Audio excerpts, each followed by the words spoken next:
The Twins made Chris Sale look like vintage Chris Sale on Tuesday night. Was it the formerly nasty lefty revived? Were the Twins just that anemic on offense? Or is it a little bit of both? We're going to dive into that today on Locked On Twins. So sit back, buckle up, and get comfortable because today's Locked On Twins starts now. You are Locked On Twins, your daily Minnesota Twins podcast, part of the Locked On Podcast Network, your team every day.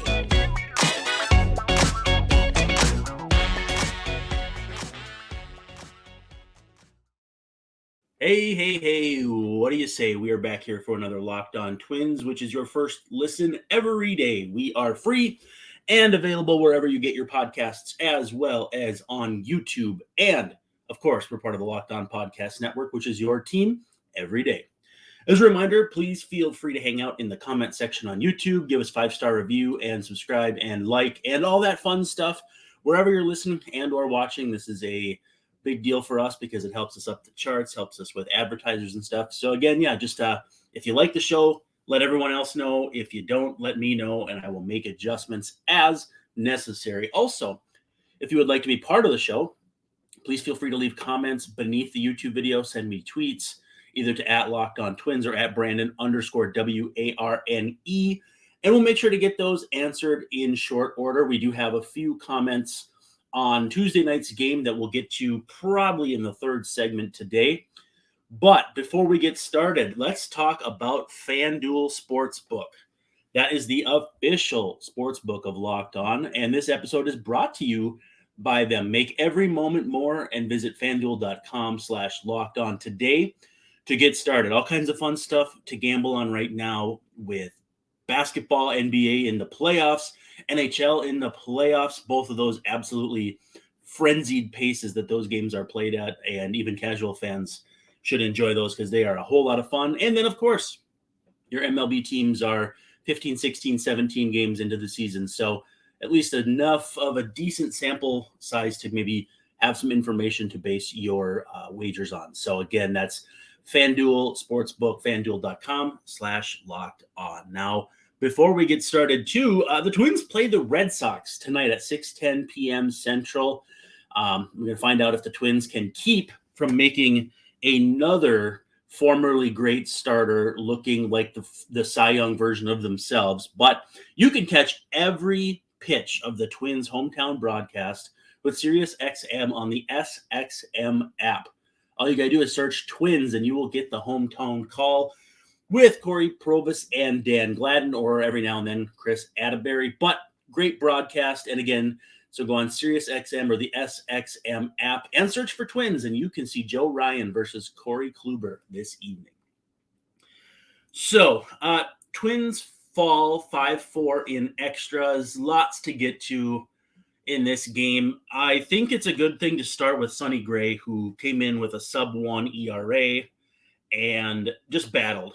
I think, too, the fact that he calls his own pitches, and I tweeted this, too, it's a low-key badass move because – and I don't think it speaks to the fact that he maybe doesn't necessarily trust Christian Vasquez as a pitch caller, or Christian Vasquez is a great pitch caller as far as I know. But I think I like to see that level of commitment to their profession and to their craft. Now, with that said, that doesn't mean that I think, that every pitcher should do it. I think each pitcher is going to be different. But I don't know. I get that vibe from Sonny that it's his way of exerting as much control over that individual game he plays. When you talk about an MVP race where a pitcher pitches well but only plays every 5 days versus a position player plays every day. And then you talk about the extent to which that pitcher handles that game. I think that Gray using his pitch comm to call his game takes that level of control to another level. So just a thought. So Sonny battled, got through 5, which was about all he was going to do. He was approaching 100 pitches as he came out. And actually the bullpen was lined up. We'll have an entire segment on the bullpen here coming up, but the bullpen lined up basically the way you'd want, and it just didn't pan out. Lots of talk about Max Kepler being the only lefty in the lineup. against left-handed Chris Sale. And then Max Kepler goes on to hit a home run to drive in the Twins' final run of the night. I believe final run of the night. Yeah, he fit seventh inning off Josh Winkowski. And he was out there for defense. That right field corner, as we unfortunately saw in the bottom of the 10th inning, is a very difficult place for a right fielder to play. And so having Kepler out there with some experience, in theory, was to minimize the issues with playing that corner. Whether you want to say Kepler should or shouldn't have caught that ball at the end, I really don't think so. I think he was too far away. I think running into the fence, it's a tough play. I'm not going to besmirch him for that. But it's funny that his highlight of the game was offense instead of defense when he was in the lineup for the obviously opposite reason. But the offense, asleep at the wheel. 1 for 5 with runners in scoring position. So that's a twofold problem. Excuse me. Hitting 200 with runners in scoring position is not what you want, but only 5 opportunities. And Twins had 4 hits. They struck out what seemed like a dozen times for the 10th game in a row. Granted, not technically true, but they are on a run of striking out 10 plus times just far, far too often. 16 times total. So 16 times, and it was a total of, I'm just trying to count how many batters faced. 41. So 16 of 41 batters. That can't happen. That absolutely cannot happen on a regular basis, and it has been. 1 through 4 in the lineup goes 1 for 14 with 6 strikeouts.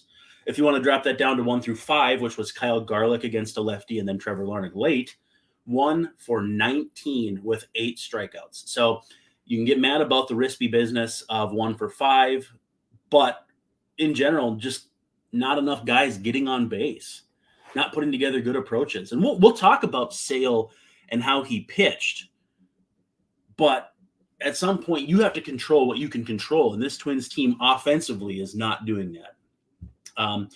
Bullpen lined up the way you want it. Jovani Moran obviously struggled in the 10th. Things kind of went pear-shaped after Christian Vasquez was unable to handle that strikeout pitch to Kike Hernandez. But you can't really lay this loss at any one player specifically. It's a team loss because it's a team game. And the winning hit was also tricky as the rest of that inning. We can break down that inning coming up here. But also, too, I want to know if we think the Twins let John Schreiber off the hook. He had the bases loaded with nobody out, and the Twins scored 2 runs. The run expectancy matrix, so to explain it basically tells you how many runs you expect to score in certain situations. So with 0 outs and a runner on third, in theory, you would expect to score 1.272 runs in that inning. So with the bases loaded and nobody out, it's 2.367. That's based on the 2022 run environment. So we could maybe skew a little higher based on the fact that I think offense is a little better this time around. But they scored 2 runs, so they basically did what you would expect. And so I can't get too upset, especially with how anemic this offense has been, at scratching across 2 runs with the bases loaded and nobody out. It was just a matter of then the pitching not doing their job. But again, too, I can't blame the pitchers individually because they were put in that situation by the offense not doing their job to start things out. Fun note here, the first 27 fastest pitches. So on Baseball Savant, they list pitches that you can sort by velo. The top 27 pitches in terms of highest velocity were all thrown by Minnesota Twins pitchers, 96.5 miles per hour or higher. Just not the Twins that we remember. Just a random note. I thought it was fun. So was it vintage Chris Sale, though? We've seen the Twins handle Sale a lot of different ways. They had that year where they just crushed him with the White Sox. He has 11 career wins against them, though, second most among active players behind Justin Verlander, who I believe has 22. So he's both had the Twins number. They've had his number. He's gone through some health stuff. The Twins offense is bad right now. What was the fact? What was it last night? Because consider this. Chris Sale comes in. Actually, he leaves the start with an 8.00 ERA, still second highest among qualifiers. I believe Miles Michaelos of the Cardinals is first, and he's just slightly above that. So even after the start, it was like 11.25 ERA coming in. Still, so it means he's gotten hit pretty hard this year. Now the velo, he was touching 96. It's about as high as it's as high as he's been all season. It's pretty much in line with his season last year, his season highs.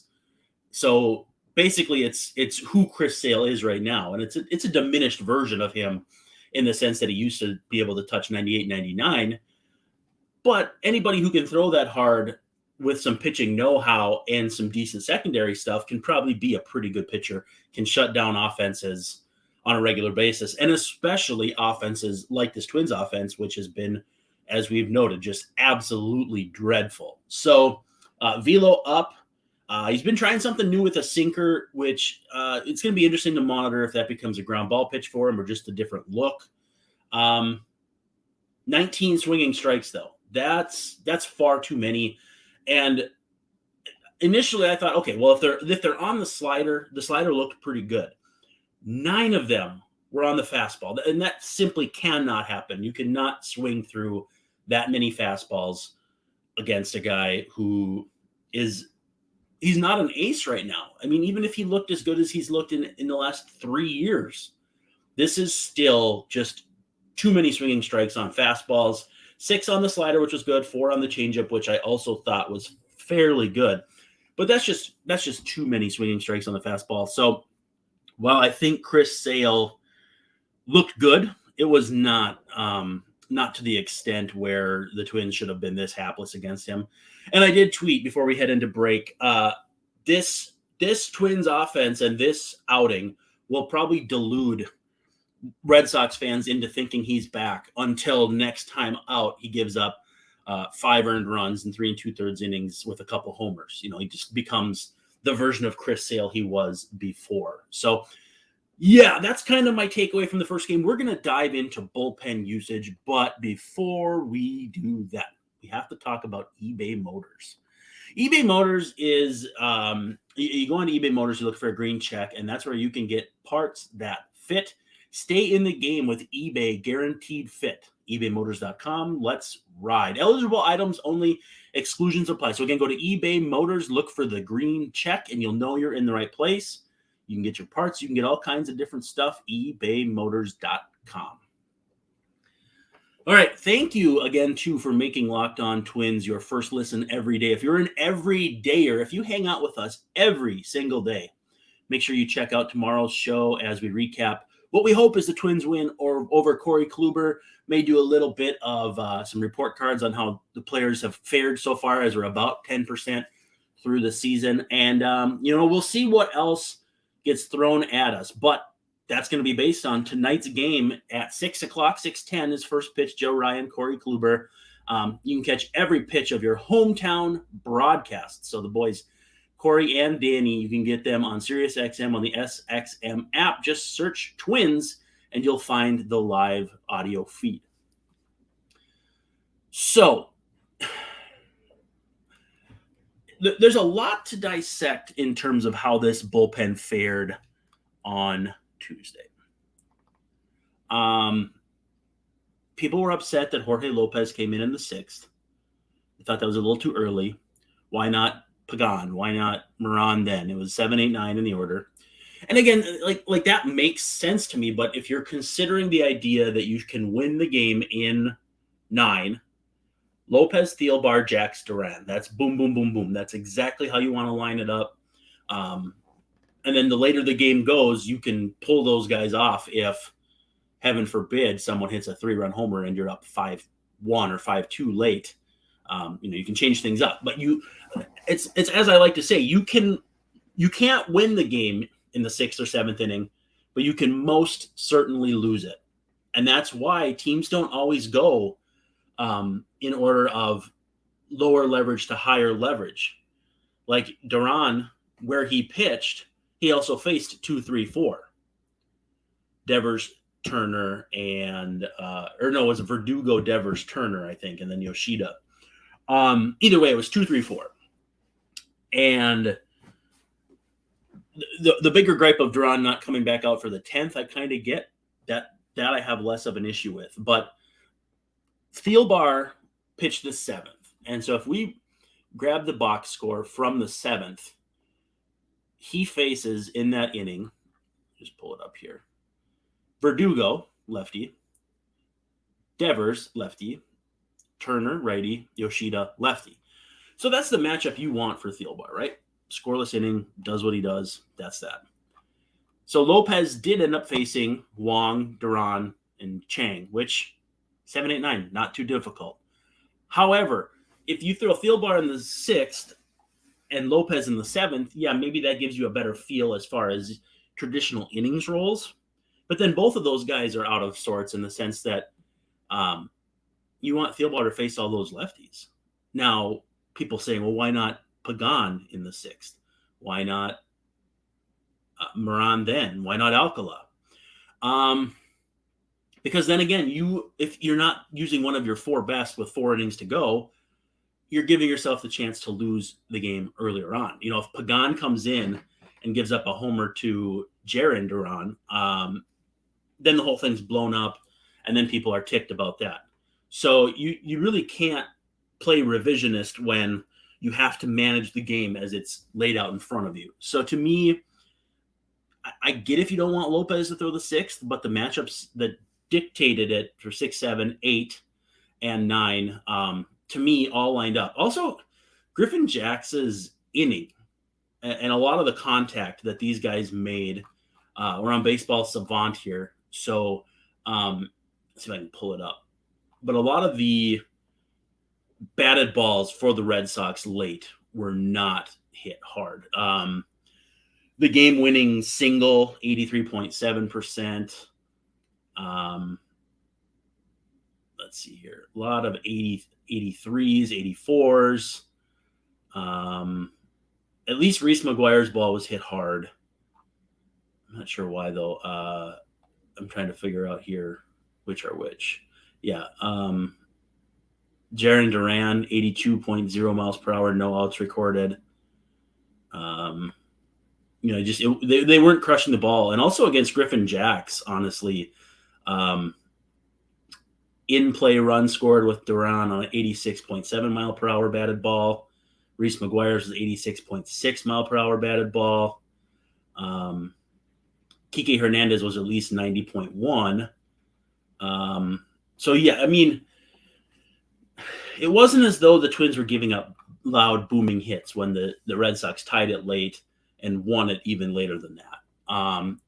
Again, so I'll go back to, I think the bullpen lined up the way you'd want it. You can question not bringing Duran back out for the 10th with a 2-run lead. I think that's okay. 19 pitches is kind of that goofy middle ground where a guy worked a lot of had a lot in one inning where you may not want to extend him for a second one, but at the same time too, you want to win that game. But you also have 4 in a row that you have to be prepared for. Closer / late inning guy usage is tricky, where you might not use a guy for 3 days and then want to use him 3 in a row. And managing a bullpen in that sense is tricky. You've got to look forward 2 days, you've got to look backward 2 days, and you have to manage today. So if you want to make sure that you have Duran handy for one of the next 2 games, that means you probably can't send him out for a second inning. Well, if you send him out for a second inning and you still lose, because we've seen Duran give up homers recently, then you're really kind of in a tough spot because you've used all these relievers and you lost. You used all these relievers and you lost besides, but you did it going to Moran. Like, there's no good way to lose here, but at least now you have a chance to use Duran the rest of the series without too much of an obstacle. So again, you have to manage in the moment. If Moran simply does his job, if Christian Vasquez simply does his job, if any number of things happen in that 10th inning that are not completely wackadoo, then you probably are just fine, and we're not even talking about this. So I don't know. A lot of people asking why not Pagan, which to me is really hard to believe we're saying this, but he's been good this year. I mean, you can't deny that he's pitched well. It's a short sample size. Alcala pitched 44 pitches over the weekend on Saturday. So is he the long guy? If they're not going to use Brent Hedrick for that, then he might be. That's why it kind of hurts not to have Cole Sands right now, because, Sands has at least some big league experience, whereas, they weren't going to throw Hedrick into that spot last night.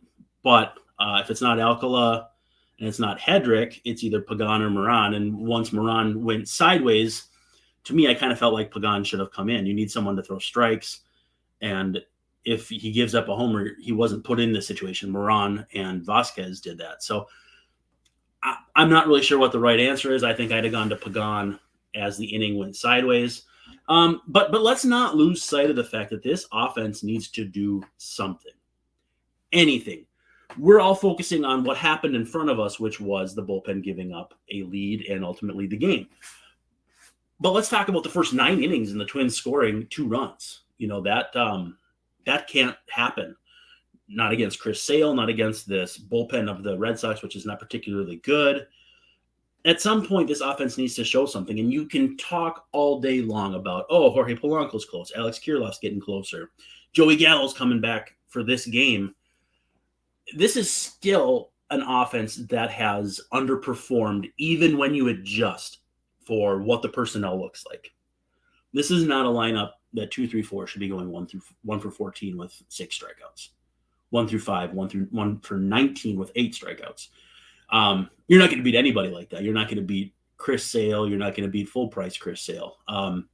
It's not going to happen. And then too, people are talking about Danny Coulomb, which, he was fine with the Twins and he's doing okay with the Orioles, but that's not a make or break guy in this bullpen. Not at all. Decent lefty. He struck out a bunch of people, hasn't walked anybody, but it's 7 innings. He threw 12 innings last year, walked as many as he struck out, and had an ERA almost the same. You got to let things go a little further than 7 innings before you get all huffy that he's not with the Twins anymore. And 2, the other guys that everyone wanted to make the team, Jeff Hoffman, threw for Lehigh Valley recently, 9.45 ERA and almost the same number of innings as Coulomb, but at AAA. Jose De Leon, I don't think, has been particularly good with the Twins in their AAA club either, which was another guy who, maybe he'd make the team. And I'm just pulling his numbers up here. As of right now, he has a 4.35 ERA, but tons of walks, a 1.45 whip, 8 strikeouts, 6 walks, and 10 in the third. He's made a start, few relief appearances, but it's not been particularly good. So we don't need to really beat up a team for who their 6th or 7th reliever is, especially too when you look at Moran's stuff, and it's definitely good enough to hang up here. The command just hasn't been there. And again, this is still better than having Emilio Pagan in that Jorge Lopez role, or worse, Jarrell Cotton, Tyler Thornburg, Tyler Duffy, Joe Smith. The place where this bullpen is compared to a year ago, the difference is immense. Let's talk about our friends on Ultimate Pro Baseball GM. They are this is a fun game you can find on the App Store. You can find online. Go to probaseballgm.com or find it in your Android or Apple App Store. You get 100% free boost to your franchise if you use the promo code Locked On, all caps, one word. It's a no-brainer. It's free. It's a boost, and it makes your franchise get off to a really nice start. So I would highly recommend it. Very fun game. And so just check it out, Pro Baseball GM, or look it up in the app stores on your mobile phone. Now, once again, the Twins are in action tonight, 6:10 p.m., looking to show that they can still beat late 30s starters who used to be phenomenal. Didn't really get it done against Chris Sale. They'll have the chance against Corey Kluber this time around. It's Joe Ryan and Corey Kluber. Catch every pitch of the hometown broadcast with Corey and Danny on Sirius XM on the app, SXM app. Make sure you search for Twins, click on them, and you will have the live broadcast. So coming up here for the rest of the series, you have Joe Ryan and Corey Kluber, as we noted, Kenta Maeda and Tanner Houck, and then the Twins will head home to face the woebegone Nationals with Malley, Lopez, and Gray lining up against Trevor Williams, Chad Kuhl, and Patrick Corbin. Then the Yankees come to town, and the Twins get Johnny Brito, Nestor Cortez, and Domingo Germán. If that sounds familiar, that was the first 3 starters of the series in Yankee Stadium as well. And then the Royals come to town, and a lot of fun stuff here coming up in the next week or so. To re-emphasize, too, how much this team has struggled on offense, the team rankings on Roster Resource: second in ERA from starting pitchers, first in WHIP, first in strikeouts per 9, second in hits per 9, third in walks per 9, bullpen third in ERA, first in WHIP, second in walks per 9, and then the offense: 26th in average, 28th in on base, 28th in OPS, 20th in homers, 25th in runs, and dead last with 30th with just 1 stolen base. That's just not going to fly. You're not going to win ball games doing that. And the fact that the Twins have to this point managed to be 10-7 with no offense whatsoever, outside of a couple pop-up games where they scored runs, is it encouraging or not? I feel like it's encouraging in the sense that they've got some guys coming back, but at some point you have to show some life on offense. Get excited for Joe Ryan pitching, though. He's been absolutely phenomenal. The last I checked, in terms of Sierra, so SIERA, which is an advanced stat they have over at Fangraphs, he is second among qualified pitchers at 2.48. So basically, with how he's pitched, this metric suggests he should have a 2.48 ERA. Only Jacob deGrom has been better at 2.05. deGrom on the shelf right now, waiting to see how his wrist stuff comes out. But Ryan has a 2.84 ERA, and Sierra says 2.48. So right in the mix there. He's been about as good as the numbers show. Pablo Lopez is fourth in that statistic as well at 2.80. So Twins obviously have some really strong starters. Joe Ryan, though, I've been really impressed with his fastball, how he's mixed and matched with it. You don't have to have that upper 90s stuff if you have location, spin, carry, all those things. And the velocity is not bad. You've seen him hit 93, 94 with semi-regularity. I would be curious, we're seeing all these extensions, and it's not just Pablo Lopez. We're seeing some of the younger guys, Hunter Green especially, with a deal, I think it was 6 years, $53 million or something in that range. I think the Twins would probably like to do something like that with Ryan, and possibly he has resisted those efforts to this point. But I think it would behoove the Twins to get him locked down get him locked in for a little branding opportunity. But yeah, very excited to watch him, see how he fares. He has been absolutely phenomenal so far this season, and through what's been basically a year worth of big league starts, has 18 wins, low ERA, lots of strikeouts. He's been phenomenal. He's been absolutely terrific. So here's to hoping that he's a Twin for a very long time, and that he gives him a good start here against Corey Kluber. Corey Kluber, by the way, has been absolutely pasted. 6.92 ERA, 9.02 OPS against. The velocity is down. He's averaging about 87 with his fastball. Almost 3 homers per 9 innings, which in 13 innings is not really all that indicative of a trend, but 4 homers in 13 innings is a lot of homers. Again, this is a chance for the Twins offense to, I'm not going to say get fat or get happy, but get back on track. And this feels like another opportunity for the Twins to make a starter look a lot better than he should be. Again, I think Chris Sale looked good on Tuesday, but not as good as as good as his results dictated. Beyond that, we got a couple Twitter comments, and then we're going to hit the skids. We asked how people are feeling about just the state of the team right now. Let's see here. Pablo Lopez's future says the lineup is slumping, but the team is good. Dylan Ellsworth says that the offense should play better, and any blame that we have been tossing at the bullpen and or what arms they're using is misguided. I 100% agree with that. Our friend Ryan Lund says the Moran decision was awful. Keep Duran in. I think that's revisionist history. Madison Quinn says the same, push Duran another inning. Again, I don't know. I mean, it's revisionist history, but I tend to agree maybe that Pagan was the trip there, the guy to go to there. But again, if it doesn't work, you're still going to question it. Made in Iowa says Sonny Gray grinding through 5. Boston is a high-scoring team. Pitching did a good job. And the Twins lineup is striking out a lot. So overall, it could be a lot worse, which I know that person's made in Iowa, but that sounds like a downright Minnesotan mentality. And then finally, Corey Christian says Max maybe should have caught that ball. Looked like he assumed it would be foul and kind of quit on it. I'll have to go back and watch that because when I was watching it, it didn't look like he was that close to it, although that could be a result of him slowing up, which a lot of people have said. So it was in a weird corner. But with that said, if Kepler's in there for defense, you're certainly going to give it more scrutiny. So that's all I have for you guys today before we split. Thank you for being a listener to Locked On Twins and making us your first listen every day. If you're an everydayer, make sure you check out tomorrow's show. We'll break down, hopefully, what's a win over Corey Kluber. In this one, we'll talk a little bit more about the rest of the series, get you prepared for the next homestand, and we'll see what else this game throws at us at 6:10 this evening.